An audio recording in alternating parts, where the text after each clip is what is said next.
एक छोटे से गांव में दो भाई रहते थे, राघव और मोहन। दोनों का बचपन तो प्यार और सादगी से गुजरा, लेकिन जैसे जैसे वे बड़े हुए, बड़ा भाई राघव धीरे धीरे अहंकारी और घमंडी बन गया। उसे लगता था कि उसकी ताकत और पैसा ही सब कुछ है। राघव मेहनती था, लेकिन उसमें दया नहीं थी। मोहन मेहनती होने के साथ साथ विनम्र और दयालु था। गांव में लोग मोहन को बहुत पसंद करते थे, लेकिन राघव हमेशा अपने भाई से ईर्ष्या करता था और सोचता, लोग मुझे क्यों नहीं पूछते, मैं बड़ा हूँ, ताकतवर हूँ। एक दिन गांव में मेल लग रहा था। राघव ने सबके सामने कहा, गांव का सबसे ताकतवर और अमीर इंसान मैं हूँ, मेरे बिना यहाँ कोई काम नहीं चलता। लोग चुप हो गए, लेकिन उनके मन में राघव की बात चुप रही। मोहन ने समझाया, भाई, इंसान की असली पहचान उसका स्वभाव है, धन दौलत नहीं। राघव ने गुस्से में कहा, तू मुझे मत सिखा, मैं बड़ा भाई हूँ, तेरे जैसी अक्ल मुझे नहीं चाहिए। कुछ दिनों बाद गांव में अकाल पड़ गया, बारिश नहीं हुई,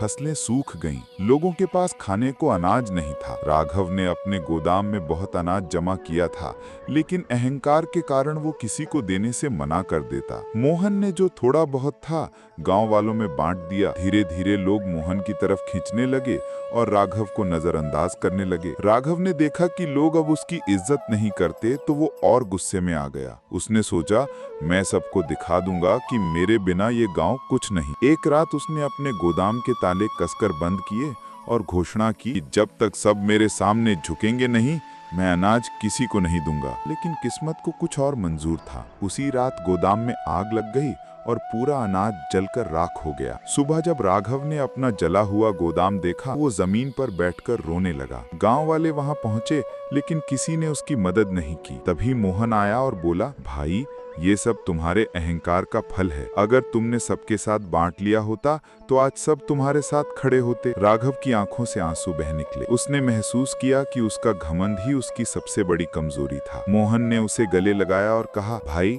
देर आए दुरुस्त आए, अब हम मिलके गांव वालों के साथ काम करेंगे। दोनों भाइयों ने मिलके लकड़ियां लाईं, कुएं खोदे और गांव के लोगों को संगठित किया। धीरे धीरे गांव में फिर से खुशहाली लौट आई। अब राघव बदल चुका था, वो विनम्र और दयालु हो गया। कहानी के अंत में गांव के बुजुर्गों ने कहा, अहंकार इंसान को अंधा बना देता है, लेकिन विनम्रता और सहयोग ही सच्चा धन है।